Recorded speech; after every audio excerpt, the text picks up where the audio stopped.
elongo wana ekomi boyembelaki Kabila Kabila longwe mutazu pouvoir boyaki na poto combattant comme bino et puis combattant voilà ba combattant pe belé bazara ba sa misala ba vu ba poste minene bolingini donc au fait de ne a chebra de fera ke na ngotira suka et puis ba tinga buso ba ocha maboko ba combattant so bazaba burikiti voilà bazaba ba bonne te bazaba ba faiblesse mais paru bango ba osala makamba salité nde ba faible.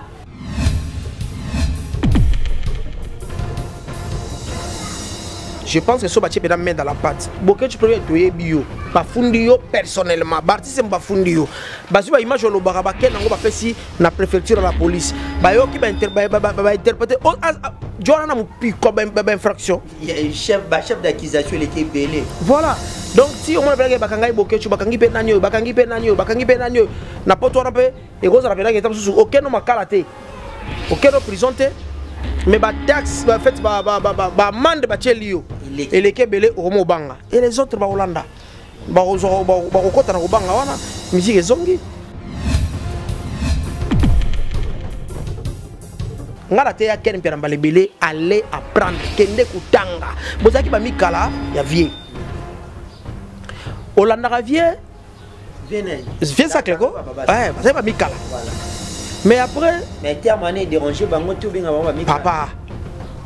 Oh, c'est bon, yo pour na. To benga nini? Pas petit Hey.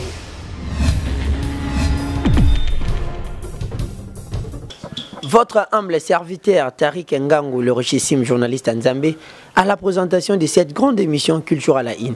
Culture à la In, une émission dont nous vous informons sur la culture congolaise ainsi que la culture du monde entier. Aujourd'hui, j'ai le réel plaisir de recevoir pour vous un aîné, un analyste socio-culturel à la personne de Jérémy Yoka. Jérémy Yoka, la voix de Kinshasa, avec lequel nous allons essayer de parler sur l'actualité. Yambo Canabiso, notamment sur le plan culturel, sur le plan musical également. Vraiment, un grand merci Nabalandi. Surtout Bopesa, Émergence One Télévision, Confiance One Arabso tout le temps. Un grand merci également à Messi Sapis, Arnaud Mido qui est derrière la caméra. Déjà, un grand merci Nabafan, surtout Maman Fanta Fofana, Maman Madi Wembo Emmanuel Kalonji Bambote Nabino Berti Souvé, mon ami Papa Zara depuis Istanbul Bambote Neo Mido, le réalisateur. Si vous êtes d'accord avec moi, Fongola déjà caméra n'a pas ça Bambote. N'a invité Nabso qui n'est rien d'autre que Jérémy Yoka, la voix de Kinshasa. Bonjour Jérémy Yoka. Oui, bonjour caméraman Nzambe, journaliste Nzambe. Bonjour. Bonne santé mon col. Ouais, santé ça bien. Santé bien ba moine makasi na bapungi on s'arrête. Vraiment un grand plaisir pour nous, Yoyambo, pour la première fois, il y a Émergence One Télévision, Balandi, Émergence One Télévision, Baza disséminé à travers le monde entier. Bazo alors un message par rapport à la chaîne Nabiso. Non, d'abord, merci d'abord pour nous faire l'occasion pour la première fois dans la chaîne Nabino.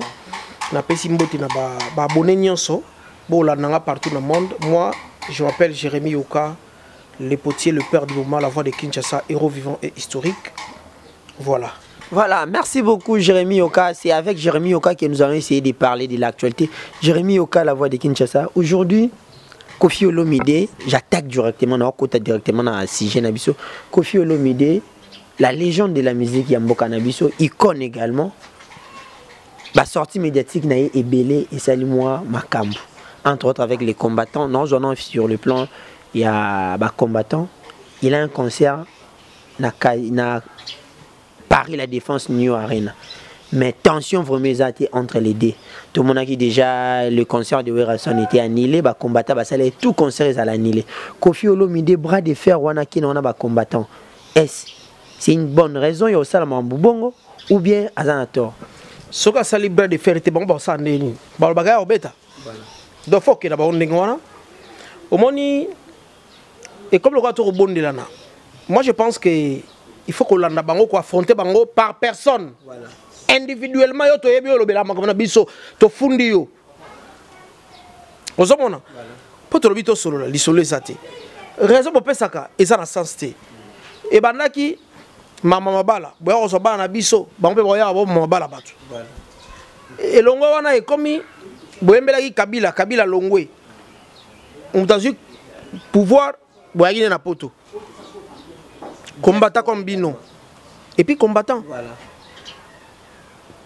Ba combattant be belé bazar ba sa misala. Voilà. Ba vu ba poste minene. Bolingini. Donc au fait me ne a chebra de fera que nango tina suka. Ake non tina suka. Et puis ba tinga muso ba o chama beaucoup. Pour qu'il bien. Pour ndele na bien. Ba combattant so baza ba burikiti. Voilà. Baza ba moindreté, baza ba faiblité. Mais par bango ba osala makamba salité. Ndé ba faible. Vous comprenez? Comme il y a un gire et tout. Voilà. Non, mais comment on a un gire dans la vie à moto? Pendant musala na ye. Pendant que mon anniversaire na obeta banze mona bango. Mon mariage na obeta banze mona bango. Mais comment vous voulez une chose et son contraire à la fois? Mi pe ki sa okende concert, si ka muta kende abeta concert na ye. Bon bani ba kende ba kay. Mais tu ne peux pas empêcher quelqu'un de faire son travail et empêcher les autres de venir voir les gens comme ils travaillent. Donc, je pense que ça n'a pas chez moi bien qu'on fait que non, mais que non peut pas acte. Et puis banya tout ba au chap met dans la pâte pour tout si ça dossier en bas. Voilà, à qui non benana ba à qui non ba acte banya pe ba chelo. Est-ce que tu es sûr et certain que avec marambo les gars na musique na biso ba ninga na pe ba yo soutenir par rapport à combat au. Té so soutenir profiter. Il y aura soutenir profiter. Au soutenir au mi soutenir té au mi trahir yo moko. On se comprend. Parce qu'intérêt à bango. Intérêt à bango tout. Je pense que ce bâtiment peut mettre dans la pâte. Beaucoup de problèmes sont bio. Bafundio personnellement. Bartis c'est bafundio. Basu ba image lo baraba ken ngo ba pesi na préfecture la police. Ba yo ki ba interpréter Joana na mupiko ba infraction. Chef d'accusation les qui belé. Voilà. Donc si au moins ba kangai bokechu bakangi pe nanyo na poto na pe e goza rapela ke tamsu aucun makala te. Aucun prison te. Mais ba taxe ba fait ba amende ba tchelio et les kebele au banga et les autres ba Hollanda ba kokota na banga wana musique zongi. Comment qu'on empêcher muta sala musa empêcher quelqu'un de travailler, ça c'est plus que la sorcellerie hein. Pendant plus de 10 ans déjà tu au plus de 10 ans. Comment tu peux empêcher quelqu'un de faire son travail? Tu l'empêches, tu ne veux pas. Les gens qui sont là, ils ont pour ma fout au parfum. Au terme la porte ou pas on peut bimana pas. Tu vas terminer machette, pas biso so bimika baba to betio machette. Donc tu peux aller travailler pour ba tout ba dingito que ne musala ya sans ça. Voilà. Voilà, merci beaucoup. Comme vient de dire Jérémy Oka, ça n'a pas de sens vraiment tout mais bongi ça va pour parler Isala. Et que ça là bien parce que vous êtes les Congolais. Bango pe baza ba Congolais ba artistes et musiciens, ils font que vendre la culture yambo cannabis. C'est un grand plaisir.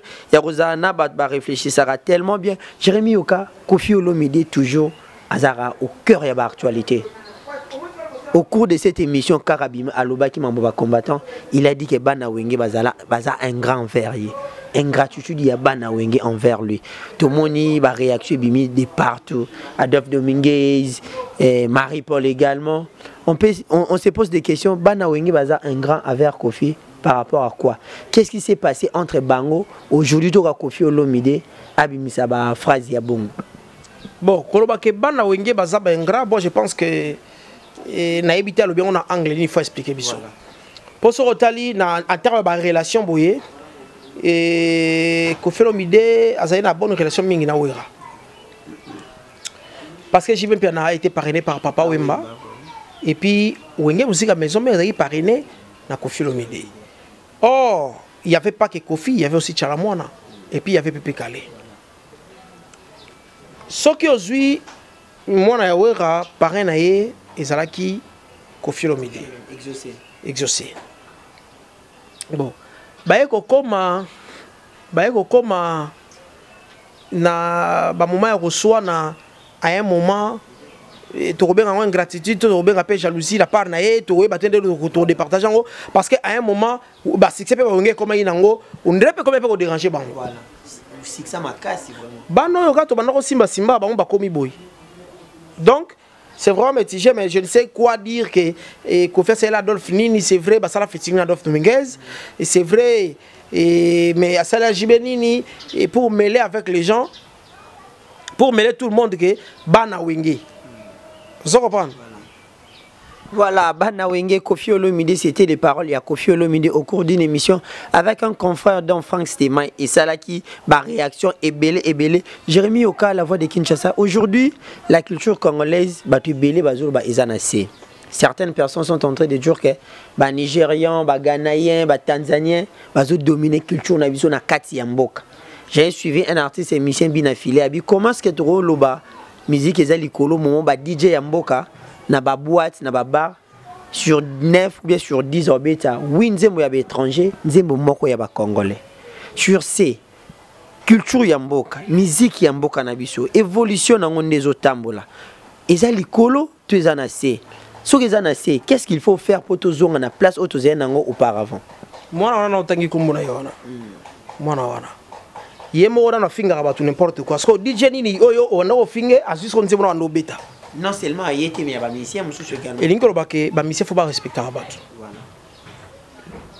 bamisien faut pas zapper na respect abatu moi biso neto bo manzo to lobake respecter l'artiste mais est-ce que je sais pas le artiste peut pas bamisien peut pas lobake respecter ba journaliste est-ce que ba lobake peut respecter caméraman oyebi ke oya place mona caméraman na yo par exemple monsieur invité yo koti caméraman notre kalibanda et ça manque de respect. Makasi. On se comprend. Oui, puis que ba musicien, ba comment qu'on soit journaliste na rang ya mikala. Donc yo nem tout ça, il y a bien un moment routine dans yo, so li kamboza yo ndesiko, comme le bureau na yi. Non mais c'est pas ça. Les journalistes n'est pas le moindre par rapport à musicien, ba musicien avec journaliste na ni. Yango ba Zakari ba gagna ba musicien belé. On se comprend.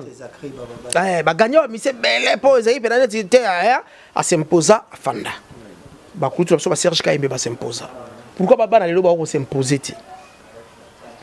Donc musique na biso ko quitter ko bénéficier la promotion ya presté parce que ba respecter ka batuté.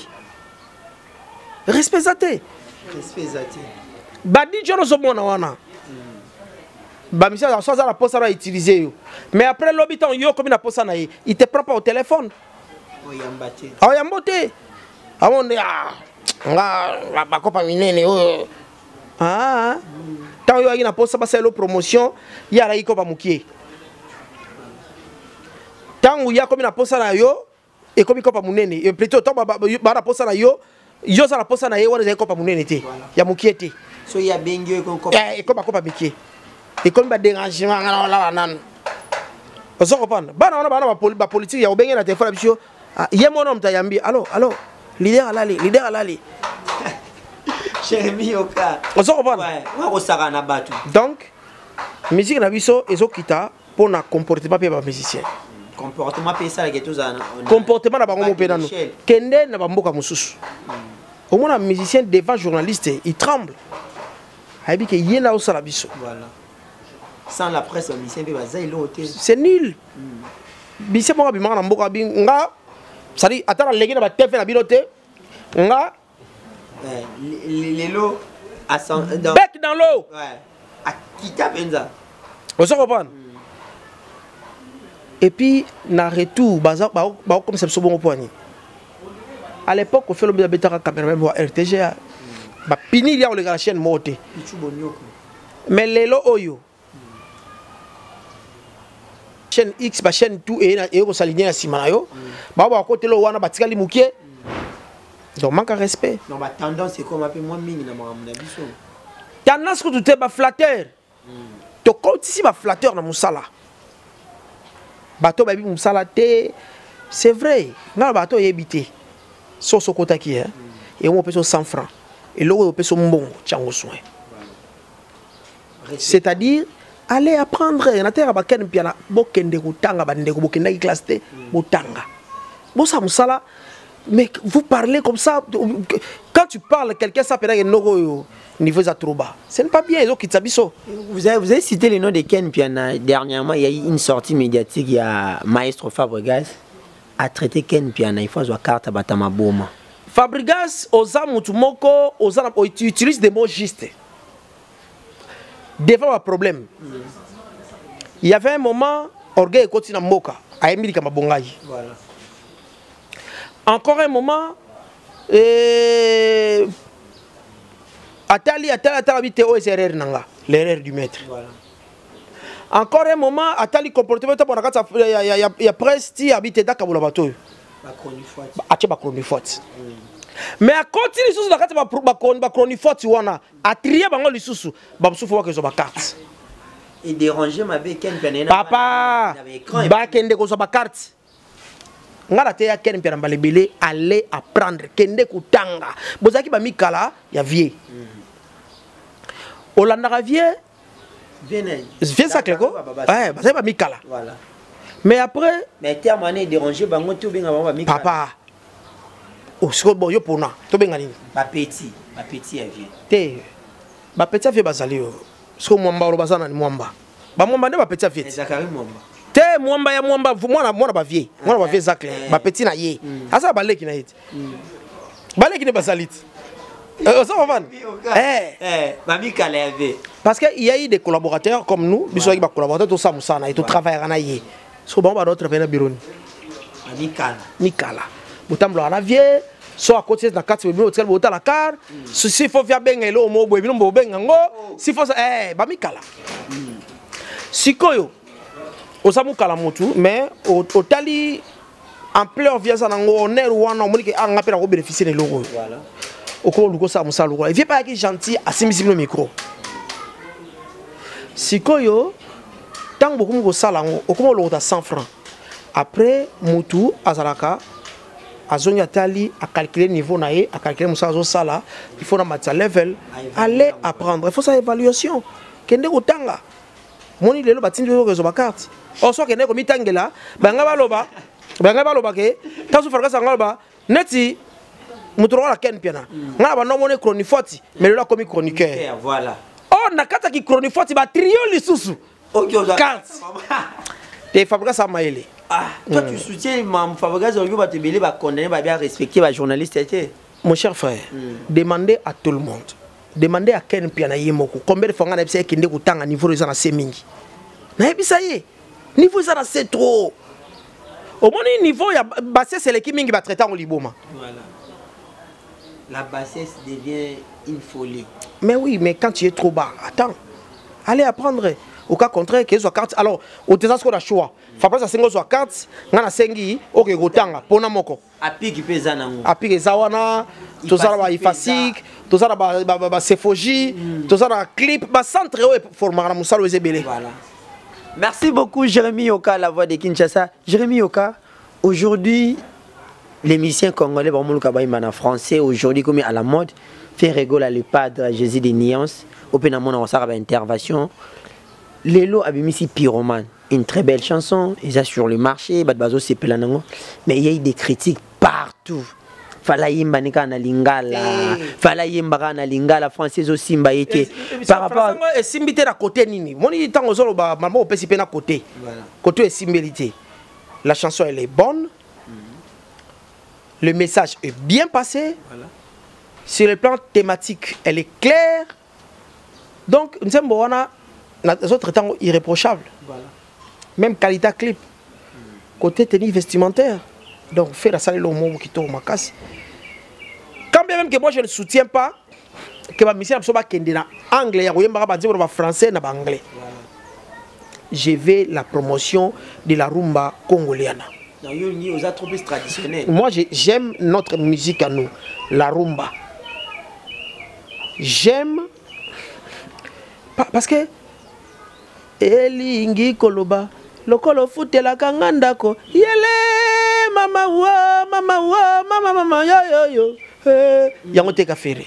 Voilà, Vita Imana. La chanson est légendaire quoi. Voilà. Ba sentiment wane kozala éternellement. Yango te kafali. Voilà, éternellement. Yango te kafali. Oh na shabatu ta jona ndere yango te kabil. Voilà. Donc to bimana ki bisote. Tous à la rana biso. Tous à la biso. Okobe to mo lo mo batu wana. Moi belo mo ba français bila yembati. Ayembati bon en français. Sans papier. Sans papier voilà. Ozomona ba table au chou ba yemba pe ba. Mais voici c'est la rivière petite lumière. Mais voilà. Pitié toi mon amour, pitié toi mon cœur. Je travaille nuit et jour pour ton seul bonheur. Si tous les matins je me réveille. Aïmine en français, Mazapena, Katsarum Manabiso. Donc, je félicite Ferrogola d'abord pour la chanson et les autres. Mais Tomi Kotsa Makamouanate, Totika Nakibiso. Tout a trop plus authentique. L'authenticité oblige. L'authenticité oblige, selon Jérémy Oka. C'est un grand plaisir, Yozana, Jérémy Oka sur le plateau. Il y a Émergence One Télévision. Et cher Jérémy Oka, nous sommes presque arrivés à la fin de notre émission. Mais si ces émissions étaient sans pour autant aborder CGO. Ba voice est bimi tellement ébélé na Kinshasa. Toki ba voice il y a Papi Kakol. Et sur Mamna Bango il y a Maison Mère. Toki ba voice il y a Célio. Mais notre concert, Nana Boduga a salé l'angle émission, c'est l'angle analyse. On peut soulever ba voix tellement ébélé. Par rapport à tout ce qui est Oyo qui a ba voice yuana. En tant qu'analyste socio-culturel, Moutoye bimi Mambango Ndezalaka. Réaction de cause à Anine. D'abord, Papi Kakol, Mambuto Lobiwana a tangué comme validé. Ça, c'est la première des choses. Ce qui est clair. Par contre, le deuxième voice, il y a Moutumo Azolo Bawana, Ndazolo Bisa Papi Kakol, Makamba Fali. Alors, moi, je pense que Falina Kakol Baba camarade. Bando beta musique en bunda ensemble na kitambo. Bati Kabango. Bati Wakoti Wana polémique. Et puis, je pense que Ngaba Salango Zaba Cronifort, c'est pas dans la Boduga. Quand même c'est il fallait pas. Il fallait pas. Il fallait que petit mot basalango ba chronifoati après ça ba ken piana basalango il fallait pas. Il fallait pas. Non azaz ndeko nanga ina dinga mingi yango na souci direct naie. Tala ba kendaka direct na ndeko na yo. C'est ça ce qu'on appelle l'amour. Au linguier quoi. Na linguier mais ça me gêne. Il y a au moins qui est level. Hein? Quand il parle à l'accent que c'était un intellectuel, moi ça me fait mal. Vous comprenez? Quand Zamayele, il n'y a pas de l'obara français. L'obara ta lingala, mais l'obara en bien. Ça fait. Mais c'est sa façon de parler. Il faut contrôler. Il faut contrôler. Il faut contrôler. Il faut contrôler Koloba. Vous comprenez? Il faut contrôler Koloba na yo. N'est pas des marches à mutuba contrôler rango. Yo a sinon tambola na ngaba na soko ministre no tambola na ngaba obenda ngaba titi ba poussière no boy. Non? Non, tout va changer. Il y avoir même des équipes au Bachaka pour na Marambouana. Voilà. Des marches Koloba. Voilà, donc c'est ça et le monde est là tangi. Donc et là on a na Boduga fallait pas. Il fallait pas. Et ça l'imabé. Pour ça, on a bitumba entre Kakol na et Fali. Oh, bah, Sali Sana. Mais question, c'est qui va voice et le na groupe à Maison Mère. Et comme il a possession à Nana Boduga, comment? Kasi et si Kabazol Sankarazali infiltré, parce que Toyoki, na ba Papi les Princes, ta Maison Mère, balobi et c'est sûr que ça ne sera pas si yango. Parce que c'est l'ami de Fali. C'est l'ami, voilà. C'est ça. Merci beaucoup Jérémy Oka, la voix de Kinshasa. Un grand plaisir de vous avoir sur le plateau de Émergence One Télévision pour la première fois. Nous savons également que ce n'est pas pour la dernière fois. On aura le temps de pouvoir discuter sur les actualités culturelles de notre pays. Vraiment, un grand merci à vous Jérémy Oka. Et bah, dédicace et puis salutations à quelques personnes. Je suis trop fatigué. Je suis fatigué. La fontaine, Aymar Bunga, en Afrique du Sud, je suis vraiment fatigué. Je suis trop fatigué et tout, donc voilà. Voilà, merci beaucoup Jérémy Oka pour la prochaine fois qu'on panzanon tekende zalara. Merci beaucoup à tous les amis Bolandi Bisso. Je dis un grand merci à Médio Biboala, Médio Biboala. Plein de bonnes choses à toi mon vieux également. À Jinik Mbale, papa na Ibertina. Plein de bonnes choses à toi. Bambot également. À Gelor Mitouens mon vieux. Plein de bonnes choses à toi. Nebike Makamboza qui toko. Il y a Joe Biboala, Yaya Baleki. Plein de bonnes choses à toi également. Nzambe Azano Batelo. Alain Kembe, la garçon de disques. Yaya Kati, Yaya Kati, vraiment. Mon vieux depuis Paris, papa na Ninel. Plein de bonnes choses à vous. Je souhaite également joyeux anniversaire à Ninel Kembe, la fille à papa. Plein de bonnes choses à toi. Plein de bonnes choses également à mon ami Berti Souvé, papa Zara. Depuis Istanbul, joyeux anniversaire également à Maman Béandoukou, Babi 70 ans, ça s'est fait. Maman Toza Mouana, au 10 octobre ici, là, nous souhaitons joyeux anniversaire. Plein de bonnes choses à toi, Maman Boté Labisso. Abote Labisso, Berti Souvé, Bambote Nayo, plein de bonnes choses à vous. On est ensemble. Restez branchés sur Emergence One Télévision, la chaîne qui vous informe en temps réel. Nous avons parlé de l'actualité musicale avec Jérémy Oka. Nous avons parlé des sujets, des faits saillants de l'actualité, notamment les propos de Kofi Olomide sur Bana Wenge, également sur les combattants. Oh, déjà, tu as vu qu'ils ont bras de fer, Yamakasi entre les deux. Nous avons également parlé des voices. Voice est circulé ces derniers temps sur la scène chronique Yambo Cannabis, également sur la scène Yabiso, journaliste, entre autres.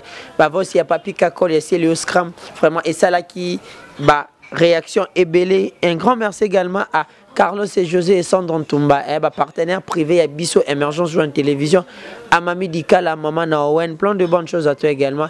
À Carla Itonga, Grand Jogo depuis Londres, Nzambe Azanayo, Bambote Nabino, surtout vous êtes disséminés à travers le monde entier. Nzambe Oyaba, télévision, M. Mido, Arnaud et M. Sapis, autrement du que tu derrière la caméra. Un grand merci également à toi. Et puis, Bambote, à tous mes amis, la presse intelligente de Ferregola. Gouv le Gaulois Sodambodi, à Fiston Frappe, le père de la révolution, qu'il ici. Héritier Iboula Mouyaka, il y a Solo, Arthur Pouloulou également, plein de bonnes choses à toi mon frère. Ben Mavembo, les positivistes, Nancy Bassé, les VIP, Bogard de la presse, Yannick Kabou, Bamasta, tout ça, Kaboulou Moko. Nzambe Azanabino, Abate Labino, déjà resté branché sur Emergence One Télévision, Gaulois, sinon surtout focus sur Casino de Paris. Oh, déjà sold out et tout ça là, Bozala toujours focus, on va essayer de développer des sujets plus intenses sur ça. Et puis tu vas Mamou et Koleka, s'abonner massivement sur Emergence One Télévision, la chaîne qui vous informe en temps réel. Nabo Sanité, couple Fouloumé, c'est-à-dire Igor et Erika Fouloumé, depuis Australie. Également à Maître Fabrice Loboko André de Kinshasa, Nabo Sanité pour plus de transport et d'assurance à Kinshasa. Contactez chauffeur privé Pax Ngemba. Pax Ngemba, c'est la nouvelle société de transport privé, location Yamutuka, climatisé et joyau des. Et si vous allez à course non surtout au Kosala avec un prix abordable au Kondimaku, tout est voiture climatisée, fauteuil à Kitoko, de très bonnes conditions. Pax Ngemba, chauffeur privé dans le babé Arnaud Demi de Relax Sabino logo surtout le numéro de contact qui est là pour contacter Pax Ngemba. Beaucoup n'allez jamais déçu pour vos courses des partout qui est des aéroports qui est des marchés ou ça va courses privées. Pax Ngemba, il est là chauffeur privé pour vous accompagner. Merci beaucoup, je suis Tariq Ngangu, le Rochissime, journaliste en Nzambe à la présentation de cette grande émission Culture à la Inde. Aujourd'hui, nous avons reçu pour vous Jérémy Oka, la voix de Kinshasa. Restez branchés sur Emergence One Télévision. Merci beaucoup.